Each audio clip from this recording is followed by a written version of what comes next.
کیا عمران خان کو ایک اور کیس میں پھنسایا جائے گا؟ ظاہر سی بات ہے انٹل انلیس، جب تک میں پہلے بھی کہہ چکا ہوں کہ کوئی بڑا فیصلہ نہیں ہو جاتا تب تک یہ چیزیں تو چلتی رہیں گی.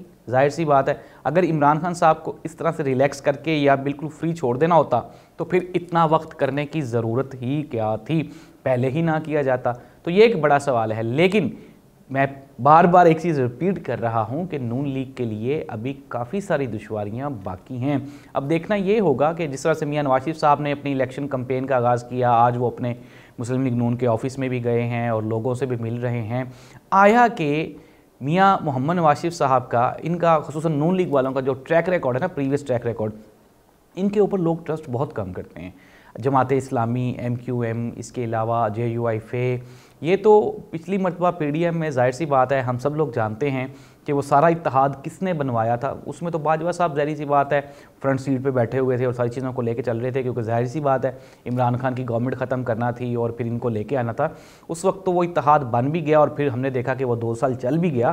لیکن اب ایسی پوزیشن ممکن نہیں ہے. اب دیکھنا یہ ہوگا آیا کہ وہ فرنٹ سیٹ پہ ان کے لیے گراؤنڈ تو آسان کر دیا گیا ہے، لیکن ابھی تک یہ فائنل نہیں ہو گیا کہ کیا نون لیگ اکثریت حاصل کر سکتی ہے. سادہ اکثریت بھی نون لیگ حاصل کرتی ہوئی کہیں سے دکھائی نہیں دیتی. ابھی بھی کیلکولیشنز یہی ہیں کہ اگر ایسی صورتحال میں، اتنی ٹائٹ سچویشن میں بھی اگر الیکشن کروا دیے جائیں تو پاکستان مسلم لیگ کہہ رہا ہوں، P T I, Pakistan Tehreek Insaf کی 100 سے زیادہ نشستیں اس والی پوزیشن میں بھی بنتی ہیں. میں آپ کو ایک ایک حلقہ بتا سکتا ہوں کہ کہاں کہاں کیسے کیسے بنتی ہیں. لمبا ہو جائے گا پروگرام، اس پہ ہم ایک الگ سے پروگرام کر لیں گے. لیکن ابھی تک بھی سب سے زیادہ الیکٹیبلز اور سب سے زیادہ سیٹس پی ٹی آئی کی ہی بنتی ہیں. نون لیگ ابھی بہت پیچھے ہے ریس میں. اس کے بعد ایون کہ دوسرے نمبر پہ بھی پاکستان پیپلز پارٹی آتی ہے. پاکستان مسلم لیگ نون تو کہیں پہ بھی دکھائی نہیں دیتی. ہاشم ڈوگر صاحب نے کہا کہ جی اگر پی ٹی آئی ہوگی اور بلے کا نشان ہوگا بیلٹ پیپر پہ تو استحکام پاکستان پارٹی کا ووٹر متاثر ہوگا. اچھا یہ بالکل مذاق والی بات ہے کہ استحکام پاکستان کا ووٹر ہے کہاں پہ، یا کسی نے اگر دیکھا ہو تو مجھے بھی بتا دے. ظاہر سی بات ہے استحکام پاکستان پارٹی بنانے کا واحد مقصد پی ٹی آئی کے ووٹرز توڑنا تھا، اور ایونچولی اس کا فائدہ کسے ہونے والا ہے؟ اس کا فائدہ ظاہر سی بات ہے نون لیگ کو پہنچنے والا ہے. استحکام پاکستان پارٹی کو کسی بھی صورت میں، چاہے پی ٹی آئی ہو چاہے نہ ہو، استحکام پاکستان پارٹی ابھی بہت دور ہے گیم میں، اور it will take a long time. اس میں ابھی اس الیکشن میں اگر علیم خان اور جہانگیر خان ترین صاحب اپنی بھی سیٹس جیت جائیں تو ان کے لیے یہ بھی ایک ٹرننگ پوائنٹ ہوگا اور ایک بڑی اچیومنٹ ہوگی. پھر اس کے بعد اگر بات کر لیں الیکٹیبلز کی تو فردوس عاشق اوان صاحبہ سیالکوٹ میں ان کی پوزیشن بہتر ہوتی ہے، لیکن ہم نے دیکھا ہے کہ وہاں پہ بھی پی ٹی آئی کا ووٹ ہر آنے والے دن کے ساتھ اس کی تعداد میں اضافہ ہوتا چلا گیا ہے. تو اب دیکھنا یہ ہوگا آیا کہ اتنے الیکٹیبلز کے ساتھ بھی استحکام پاکستان پارٹی نشستیں جیت نہیں پا رہی، صرف اور صرف ووٹ بینک متاثر کرنے کے لیے سارا کچھ بنایا گیا ہے.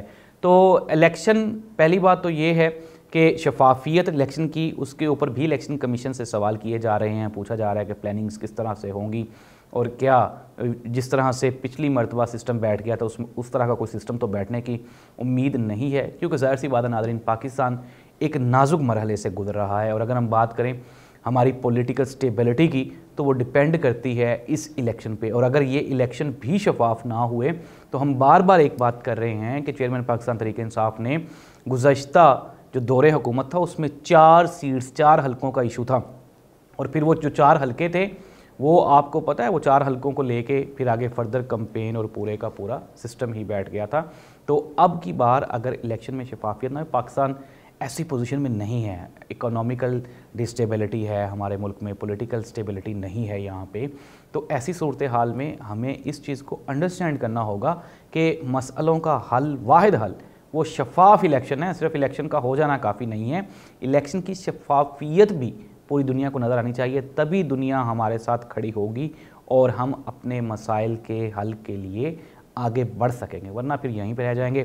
تو اگر ہم پروگرام کو کنکلوڈ کر لیں تو مسلم لیگ نون کی پوزیشن بالکل بھی نہیں ہے حکومت بنانے والی.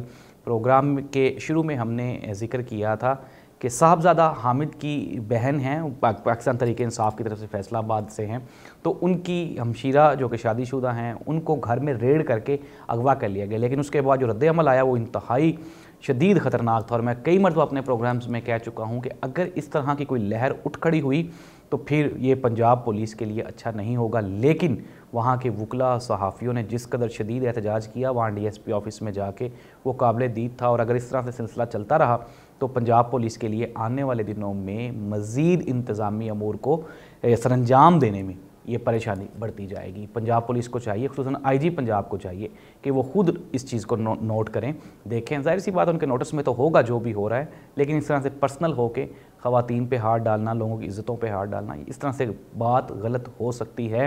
ظاہر سی بات ہے پنجابی جتنے بھی ٹھنڈے ہوں، لیکن کسی بھی وقت آپ کو پتہ ہے کہ وہ غیرت جاگ سکتی ہے۔ کے پی کے میں بھی میں اس لیے بار بار کہتا رہا ہوں کہ وہاں پہ کچھ بہتر پوزیشن اس لیے تھی کہ پٹھانوں کی طبیعت اور طرح سے ہے، وہ تو سول نافرمانی کو کچھ سمجھتے ہی نہیں ہیں۔ پنجابی ظاہر سی بات ہے پھر بھی ابھی تک اداروں کی عزت کرتے ہیں، لیکن ناظرین اس طرح سے پرسنل ہو جانا، لوگوں کے گھروں میں گھس جانا، یہ بالکل آپ اس کو کسی طرح پہ بھی جسٹیفائی کر ہی نہیں سکتے۔ تو بہتر یہی ہوگا کہ سسٹم کو چلنے دیا جائے اور پی ٹی آئی کو الیکشن میں آنے دیا جائے، تاکہ ہر چیز کا حل سیاسی ہونا چاہیے، انتقامی نہیں ہونا چاہیے۔ اللہ اس ملک کا حامی و ناصر ہو۔ اللہ حافظ۔